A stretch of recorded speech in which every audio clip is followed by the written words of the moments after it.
All right, gentlemen, what is up? It is David Mailer, your Man on Fire mentor.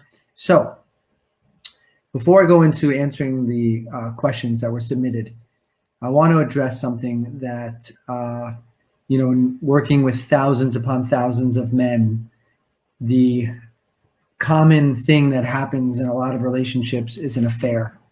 And one of the things that I teach men all the time is that an affair does not end your relationship. How you handle it will end the relationship. And I'll say that again.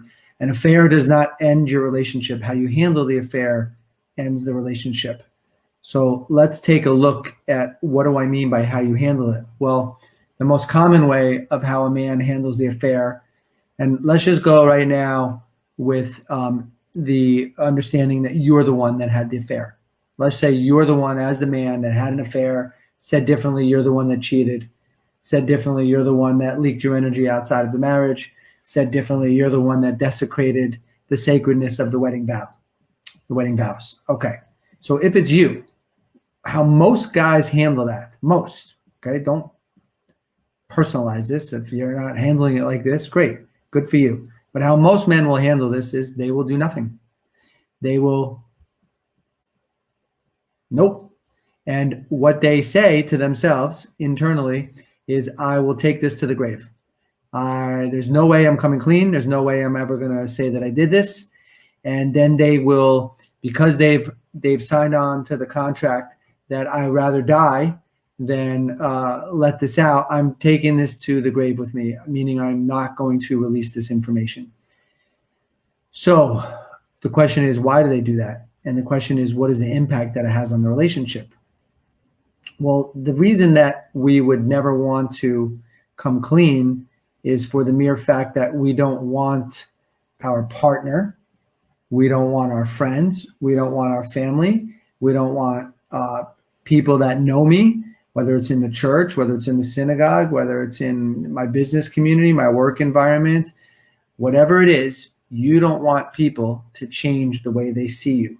Oh, I thought you were a good guy. I thought you were a man of integrity. I thought you were a guy of high morals and high values.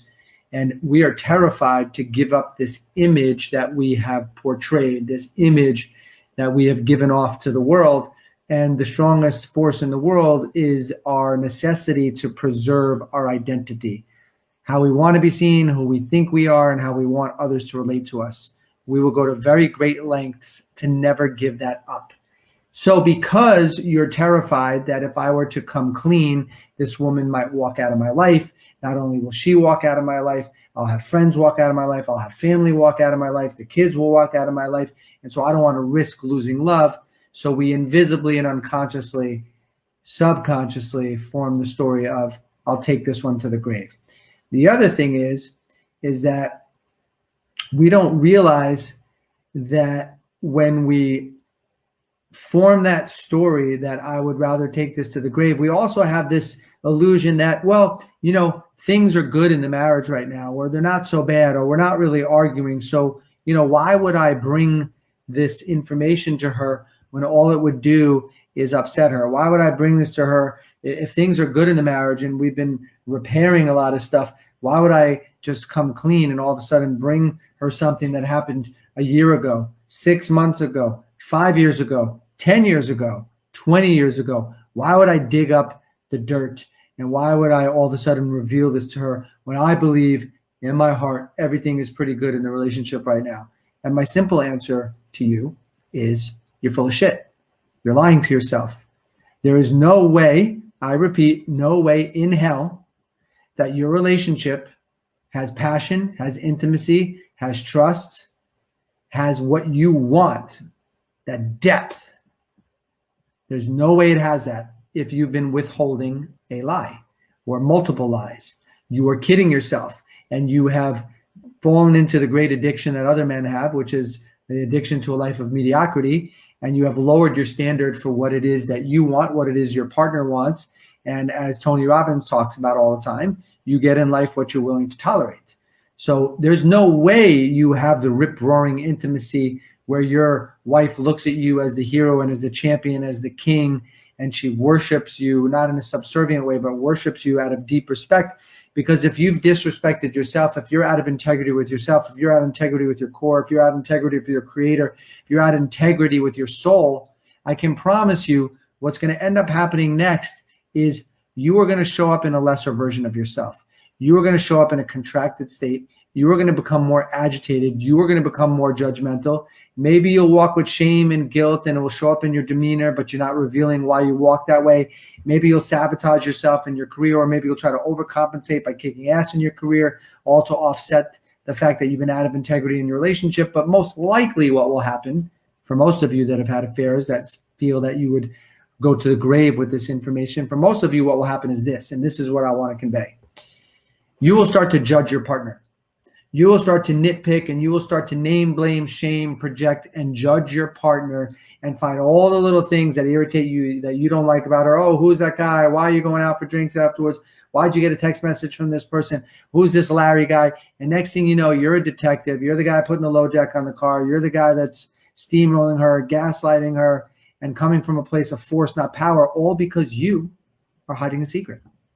All because you haven't come clean. Now all of a sudden you feel you've earned the right to judge your partner for possible indiscretions or possibly leaking her energy in some way, shape, or form.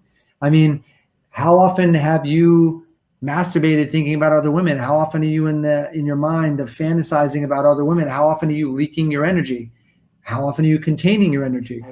I'm taking a deep dive into whether or not you should come clean if you've had an affair. And the answer is yes. The answer is yes, because until you come clean, you will not show up as the real you. You will have some form of buried shame and guilt. A part of you will feel like a fraud. A part of you will feel like a fake, a phony.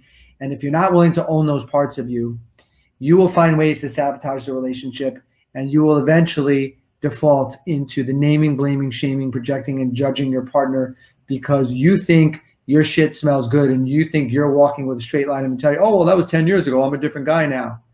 Don't kid yourself. We know damn well that what you've buried is coming for you. We know that what you keep stuffing down keeps coming around. We know that what you continue to resist will continue to persist. And we know that what you continue to ignore, yes, it will continue to show up at your door. So you will have altered how you show up in the relationship, and you change the lens of what you see in your partner because you've been out of integrity with her, with your soul, and you're terrified to come clean. And yes, she very well may decide to leave. But you know what? Her soul deserves the truth. You know, one of the greatest disservices you can ever do to another person, especially to your significant other, your wife, your queen, is get her to not trust her intuitive knowing. So she has a sense 10 years ago, I think you cheated. She doesn't have the proof in front of her and you're not ready to come clean, and you go into your denial. What are you talking about? You're just being jealous. Why would you say that? I would never cheat on you. And you know damn well you cheated. And next thing you know, you're teaching her, hey, babe, don't trust your intuitive knowing. Just believe that you're a little crazy and that you're a little jealous, and you take things blow them out of proportion, and don't trust in your intuitive knowing and your intuitive guidance system, the very thing that a woman needs to survive. So one of the reasons that you have to come clean is you have to honor her in the deepest way. And you have to let her know that she can trust in her intuitive guidance system, because a woman without her intuition is not a woman. She needs to know that she can trust what she's feeling and what she's sensing. And we as men have to have the courage to not deny them the sacred privilege of trusting in that intuitive knowing.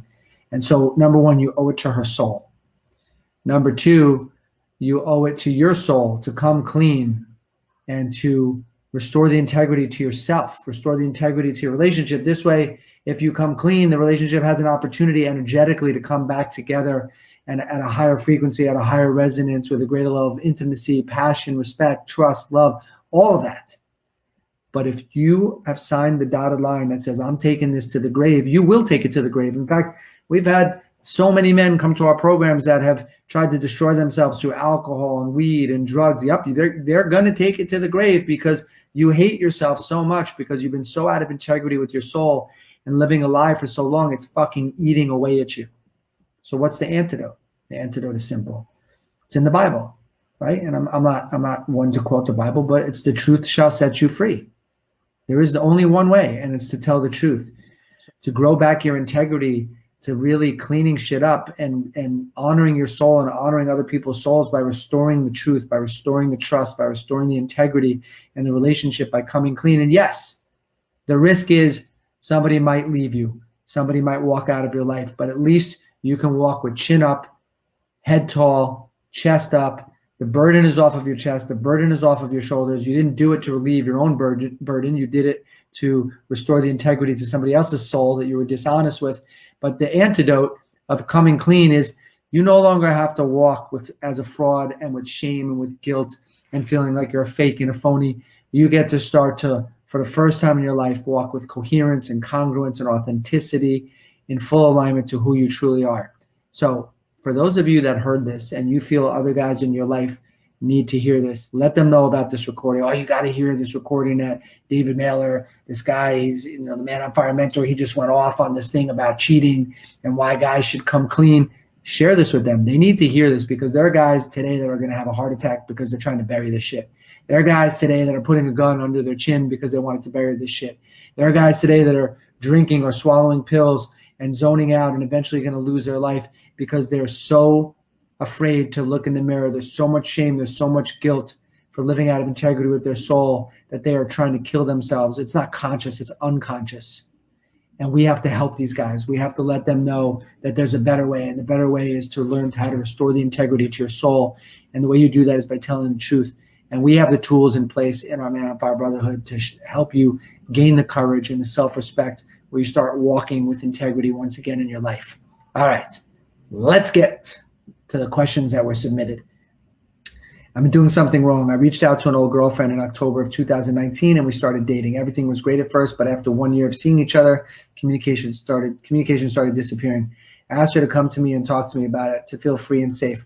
I left it open for her and things went even colder to the point where now, after 1 full week of no communication, I left her a voicemail saying, I hope you're doing good. I've been hoping to hear from you. If you're interested, call me. I would love to hear from you.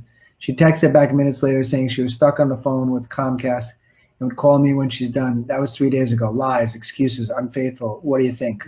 Since you asked me what I think, I'll tell you what I think.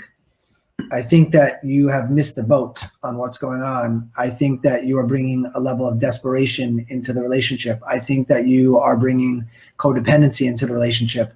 I think that you are bringing the softness of your feminine into the relationship when your masculine needs to show up. I think that you've been lacking presence to really understand why did it come to this? What was I missing? What was I not present to?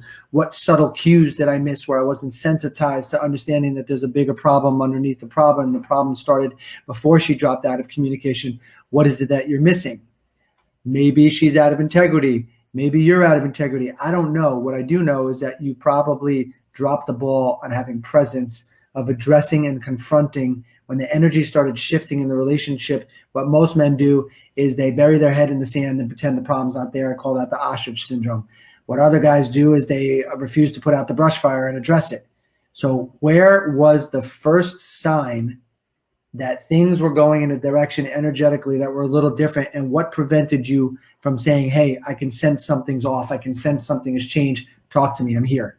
And from no place of desperation, from no place of codependency, from no place of seeking mommy's approval, being a yes man, being a pleaser, none of that shit, diving into the conversation saying, I'm here, talk to me, what's going on?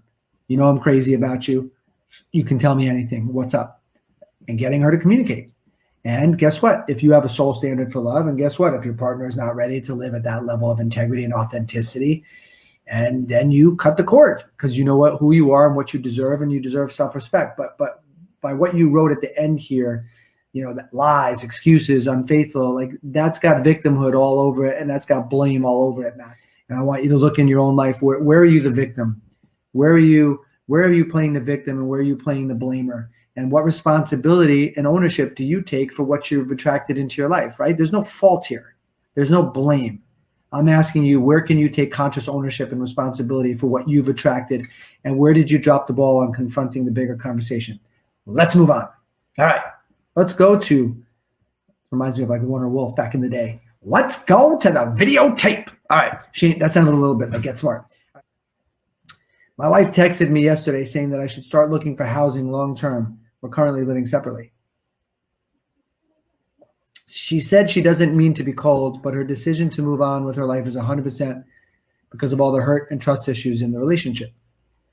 She's agreed to meet next week to talk, I suppose, about the separation agreement. It sounds like this is the end and that divorce is inevitable. How do I approach this conversation?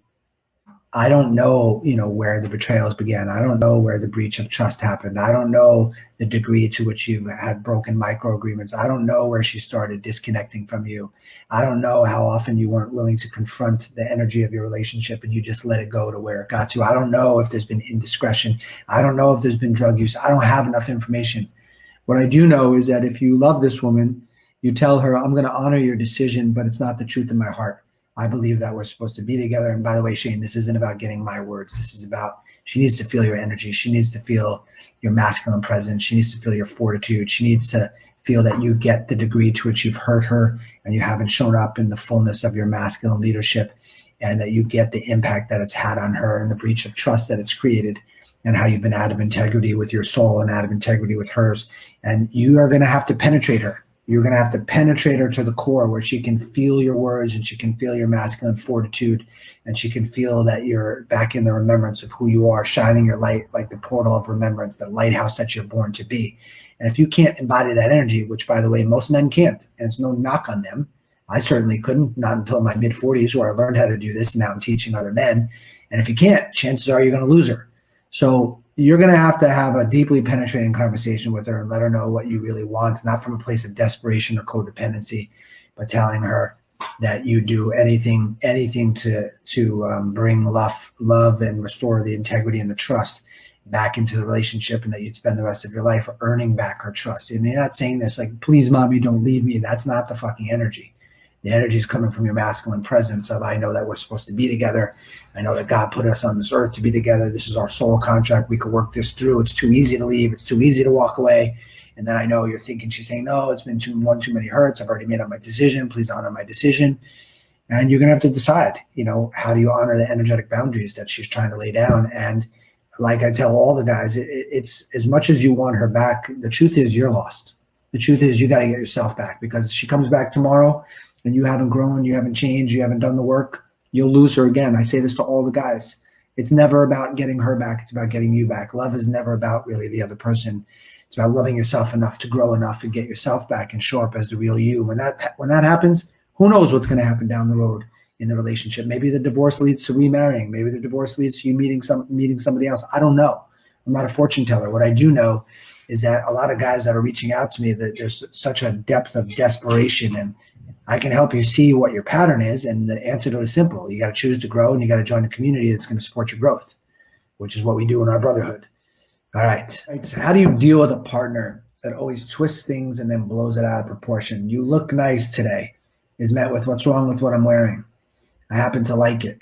Also, when I go to the office to practice some of the stuff taught in Code Red and I let her know in advance, I get told about how stupid I sound and that it's just a waste of time and energy. All right. I have followed a lot of your messages and questions that you've submitted, and I'm going to give it to you straight the way that your soul deserves. There's a lot of toxicity within the dynamics of your marriage, and there's a lot of wounding that you both need to heal. Now, you're trying to grow yourself, and my guess is that you've had a tough past. You've had a lot of trauma, and you've had a lot of hurts, and you've had a lot of wounds, and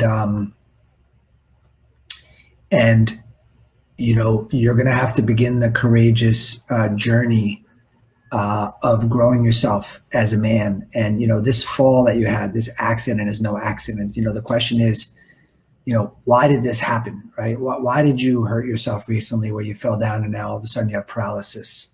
Where were you having paralysis in your life that now is showing up as paralysis in your body, right? I have a friend that I went to chiropractic school with. He said he was in the paralysis of making a decision about whether or not to leave his wife for 5 years, and that led to him having a stroke and having paralysis. So you don't just randomly have an accident. Oh, how'd you fall? Oh, I had a skiing accident. Oh, I fell downstairs. Oh, I tripped. Yeah, but the question is, why now? Like, what is spirit? What is soul? What is God been trying to tell you that we're so stubborn that it had to come to this degree of accident? Like what signs have you been missing where the whisper has been speaking to you, soul has been speaking to you, God's been speaking to you, the angels have been speaking to you, the masters have been speaking to you, the spirit guides have been speaking to you, the archangels have been speaking to you? Where have you been? Right? No blame, no shame, no judgment, but where have you been? Where have you been, guys, that we're tuning out all of these messages telling us to live with a higher level of integrity and authenticity and congruence in our life, coming more into alignment with the real us? Like, how long are you going to shut out soul? How long are you going to violate yourself? How much longer are you going to betray yourself? And what else has to fall apart in your life? Your body, your marriage, your finances? What has to happen for you to wake the fuck up? Does it really have to come down to a traumatic accident like this? And the answer is no. So with the greatest of respect, because I can tell you're just such a genuine, sweet man, but there's so much toxicity in your marriage. I don't even know where to begin other than to tell you it's time for you to reclaim your self-respect and create boundaries where you no longer violate yourself. And when you have boundaries for yourself, you won't allow yourself to be violated by anybody.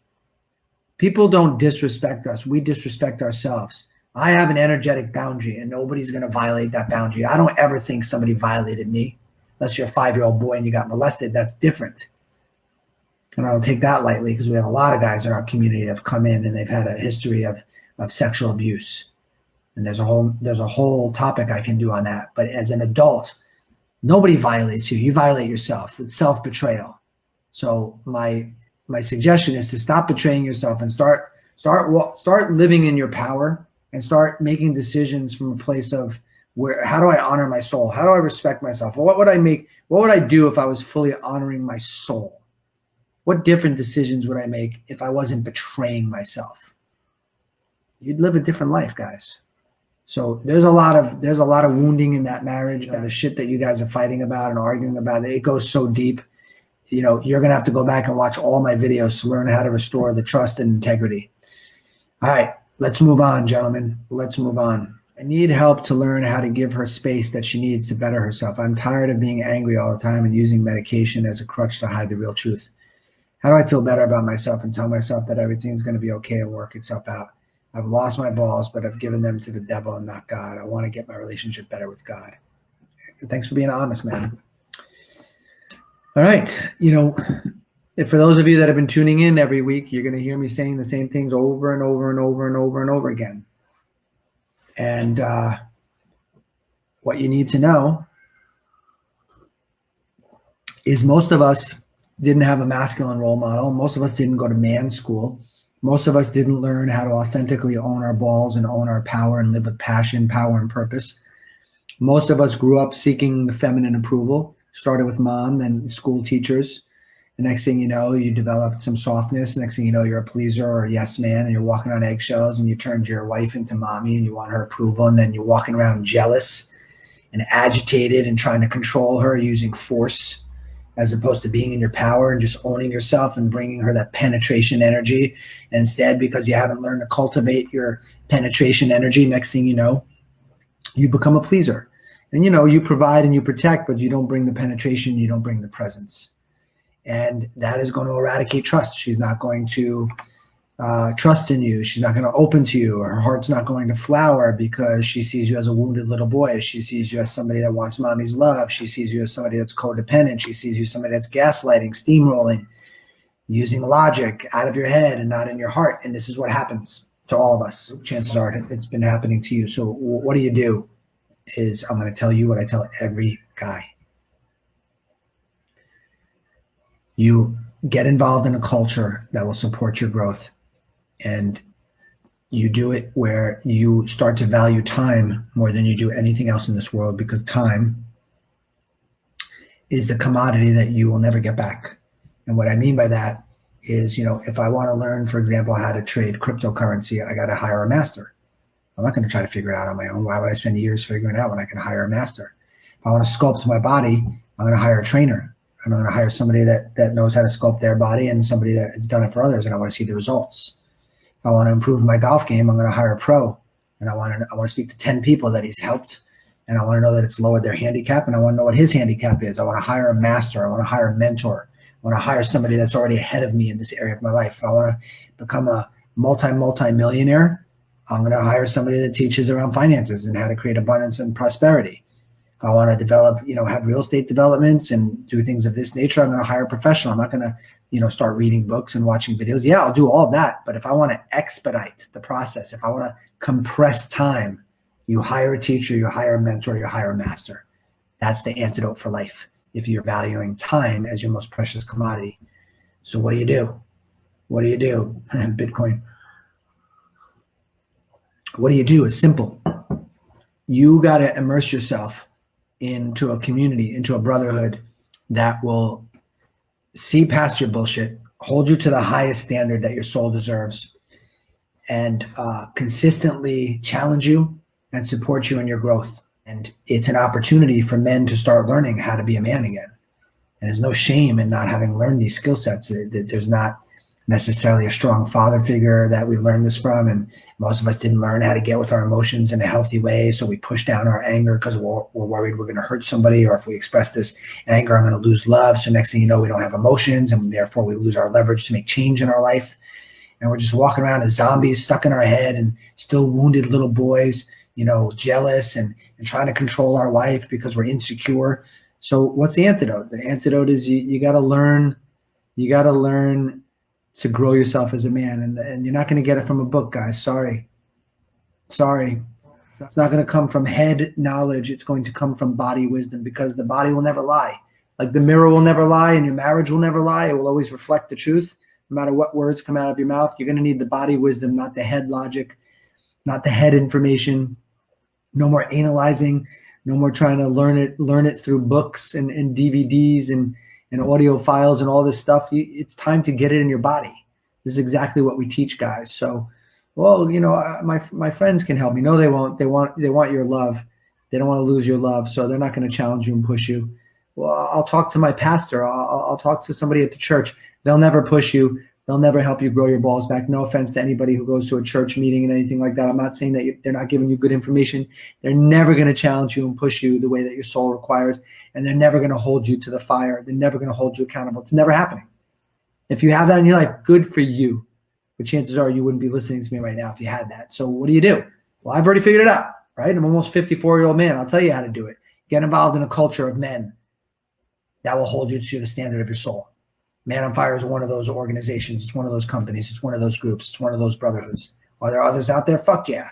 If you're resonating and jiving with our message, great. Please understand, for those of you tuning in for the first time, I'm not looking or seeking to put any blame on the man. This is not about blame. This is not about shame. This is about the men that find their way to our community. I'm challenging you always to take ownership and responsibility for the knowing that everything that's happening in your life right now is because of you. Everything in your world is because of you. Everything. And if you want to have a different life, you have to change you. Everything you're seeing that's happening in your life, in your world, is what you're giving off. You're an antenna projecting a certain vibration, a certain frequency, and everything that's coming back to you is in relationship to what you're giving off.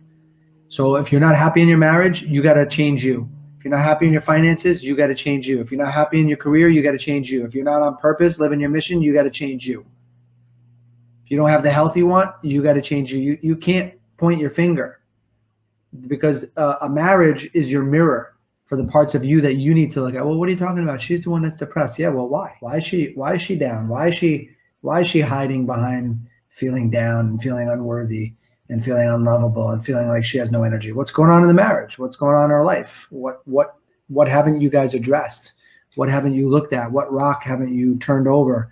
And you got to take a look, who have you showed up as in this relationship? Have you showed up as the empowered masculine leader, where you're the captain of the ship and she knows where you're fucking headed? Have you been the wounded little boy? Have you been the pleaser? Have you been the yes man? Have you turned her into mom? I have no idea. So maybe something's going on that's depressing for her. So she's acting out depressed because she's dropping to a lower energy state, because she doesn't know how to get in touch with her rage. She doesn't know how to get in touch with her frustration. And what most people do that don't have the permission to go into these emotions that would usually lead to taking action and making change, because emotion is leverage for change. we default to a previous energy state or a lower energy state said differently. Next thing you know, we act depressed and we act down. And next thing you know, we get rewarded for that. People pay attention to us. We get to talk to a therapist. We get to talk to friends. We get to be with a feeling that's familiar. We get connection. We get significance. I got this problem. The doctor told me I'm depressed. And there's, not any part of me is making fun of anybody that feels this way. My mom lived like this. But the truth of the matter is, it's not so much that people get depressed. They do depressed. It's like you're doing depressing shit. If you focus on depressing stuff, if you hold your body in a depressing way, if you don't move your body, you're going to be what's called depressed. Anyone could do depressed, and anyone could do happiness, and anyone could do joy. Anyone could do jubilation, celebration. We do it. We don't get it. We do it. So what do? Is you got to bring the most congruent version of you forward and let your wife know how much you fucking love her and that there's nothing you wouldn't do to get her supported. And open to me, talk to me, help me understand what's really going on. Where have I failed you? Where have I not shown up that you want separation right now? You can tell me anything. And, you cut the cord of codependence. You don't come to her like a wounded little boy, like, mommy, please don't leave me. Like, you come in and you grow yourself and you come in a space where you could hold presence for what she's going through and ask her the questions that are deeply penetrating. All right. I've always kept stuff inside until I finally explode. I've never sought help before or even considered it. I've had a bad childhood and bad first relationship, which made me have trust issues, jealousy issues, and hold everyone accountable except the ones I should have taken it out on. I'm almost 40 years old, and this lifestyle is all I know. And because of it, I've lost my previous wife, who I love very much. How do I learn to look through these issues, or get rid of them? All right. So let me pull this apart, guys, so you can get some wisdom from this share. So for starters, when we as men keep stuff inside, it eventually is going to implode. Whether it implodes through a heart attack or that it implodes where we act out passive aggressively or aggressively. We as men learned, don't cry, be the rock, hold it all together. Don't show emotion, be Spock, be analytical, be logical, be level-headed. And where do these emotions go? And plus, when we can't connect to emotions, we have no leverage for change. When we can't connect to emotions, we're stuck in our head. So we're just walking around like, a zombie. And the easiest way to lose a relationship is when a woman can't feel you, when you're too much in your head. So we stuff it all down. We're afraid to be vulnerable. We think it's a sign of weakness. I don't want to, show my vulnerability. I don't want to be, we have this expression where growing up we were called, don't be a pussy, which is a sexist remark. It's like, we're taught not to feel and not to show emotions and to suck it up. And the reality is there's a huge difference of us giving ourselves permission to feel emotions as a man as opposed to a wounded little boy that's looking for mommy's love. And so, one of the things that we teach our brothers is how to just feel, how to feel sadness, how to feel shame, how to feel guilt, how to feel rage, how to feel frustration. Like, there's a beautiful way to feel these emotions in a very constructive way where it only takes seconds to minutes. And next thing you know, you become a portal for love, because anything that you're willing to face and feel, you can transmute it and transmit it back into a space of love. So the first thing that I want you guys to get from this is that, a lot of us stuff it down. And then what ends up happening is either it turns into us acting out where people don't want to be around us because it's like we're giving off the anger and frustration, emotion of anger, the energy of anger and frustration, or it implodes. It becomes the heart attack or the cancer. Okay, next sentence. I've had a bad childhood and bad first relationship, which made me have trust issues, jealousy issues, and hold everyone accountable, except the ones I should have taken it out on. So here's my perspective. No, it didn't. That's the story that you made of it.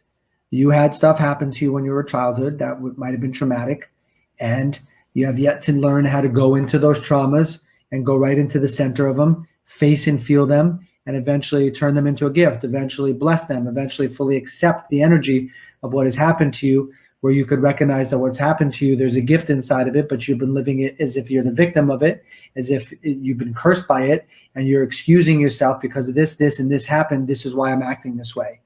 And it's not true. It's because of the story that you made about it, right? We've heard from Big TR, like, it's not your history that determines your destiny. It's the decisions you're willing to make today. So if you keep making the same decisions every day, we know what tomorrow looks like. So your history, gentlemen, is just your story, right? History is his story. He's just telling his story. Okay, this is what happened. Okay, great. So how are you a better person because of it? I don't want to know how it fucked you up. I want to know why are you a better person today because of it? Well, I never looked at it like that, David. Well, that's the idea. Ask a different question, get a different answer. So instead of being cursed by your past and say, oh, because of this, this, and this happened, I become jealous, I became not trusting, and I became bitter. No, you chose to be that way. And you reinforced it every day, and you used your past as an excuse. I want to know, how could all of that have turned you into a better person? Well, maybe you haven't had the courage to live into that version of you yet. Maybe you haven't had the courage to live into the gift of all those things, where maybe it makes you a better man moving forward. Maybe it makes you a better father. Maybe it makes you want to protect other people. Whatever it is, there's a gift inside of all those hurts. The question is, are you willing to look? Because then you'd have to take responsibility to living as a higher vibrational version of yourself, as opposed to being the victim of your past. All right, next sentence. Next sentence is, I should have taken it out on other people. No, you just need to get with your own emotions. It's not about taking it out on anybody. You need to get with your own emotions and recognize that people don't make you feel a certain way. You feel a certain way because you possess those charges inside of you, those charges in the polarity, and then people activate it. People do things, and how you take it, how you receive it, how you react to it is your shit. What they did has nothing to do with your reaction. Your reaction is in direct relationship to what you've pushed down. And if you still have charges inside of you, then you're going to get activated by other people. You're going to overreact because you haven't dealt with your own shit.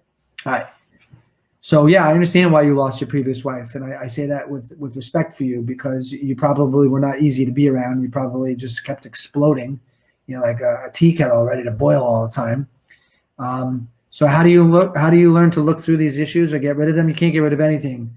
You can only accept them and then turn that energy back into love. And the more that you accept what's happened in the past, the more you have free energy available to you instead of it being bound energy that you've kept inside. So what do? Get involved with a culture that will support you in connecting to those feelings. If you want to go see a therapist, great. If you want to join a men's group, great.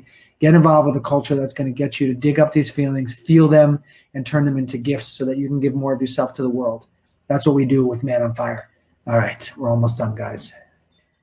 I have a 3-part question tonight. Where do you draw the line between generosity and people-pleasing? Beautiful question. Let's address that one first. Okay. We all want to think that we're good guys. We all want to be perceived as someone that's generous. And I can assure you that every single one of us has aspects of us that are good-natured, that are kind, that are generous, that do things out of an act of love.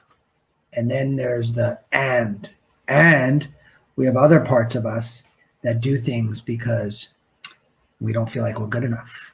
And we don't feel lovable, and we have strings attached, subtle forms of manipulation where we might be giving something to get. And I'm not even saying that it's conscious. Very often we have a tendency to give, whether it's a gift, whether it's a car, I'll give you a baby, I'll give you a bigger house, I'll give you a lift to the airport, whatever it is. Invisibly attached to that quite often is, please like me. The pleaser is really pleasing because he's saying, please like me. If I do this, this, this, and this for you, will you like me? So I can feel like I'm good enough, so I can feel like I'm worthy enough, so I can feel like I'm lovable. This is what happens. So how you know is an act of service is selfless. An act of service is you do it because it lights you up to give others. You don't want anything in return. Like my friend one time, he held the door for this woman, and she walked through the door, and then she doesn't say anything, and he yells back, you could have said, thank you, bitch. And I said to him, why did you hold the door for her? He's like, oh, because I'm a gentleman. My father raised me to be a gentleman. And I'm like, well, if you're a gentleman, why did you call her a bitch? And the point is that he didn't hold the door to be a gentleman. He held the door so that he could get something. He wanted to thank you. He wanted to be recognized. I'm a good guy, right? I'm a good guy, right? I'm a gentleman. Look, I did something good for you. I want the accolades. I want to thank you.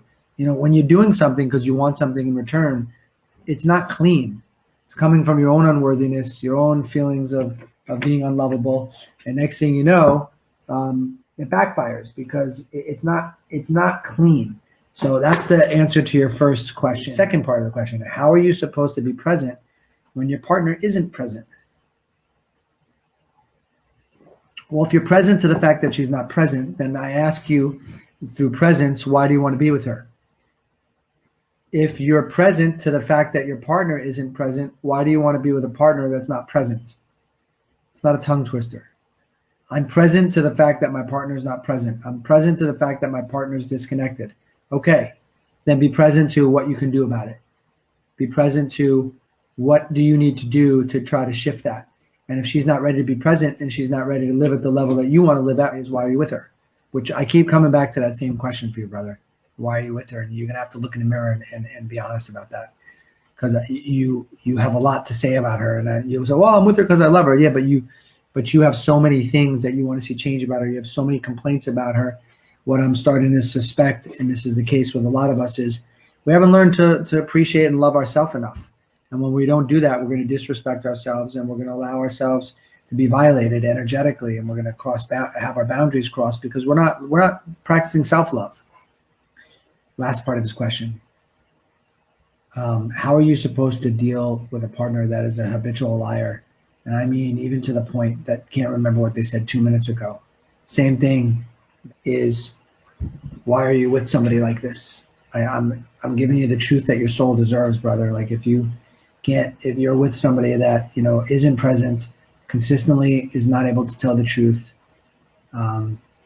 is self-absorbed, self-centered, the question to ask yourself is why? Why have I settled? Why have I tolerated? Why have I dropped my soul standard for love? Why am I with this person? And you can ask yourself that. And if you've already taken your share of responsibility and ownership, and you've worked on yourself to grow yourself and to see in response to you growing yourself, who's the woman that's showing up now that I'm being a more congruent and coherent and aligned version of myself, and it's obvious to you that this person doesn't bring the same level to the relationship that you deserve as a man, from a place of respecting yourself and not from a place of blaming her. With humility and with humbleness and with compassion, with empathy and with love, you leave.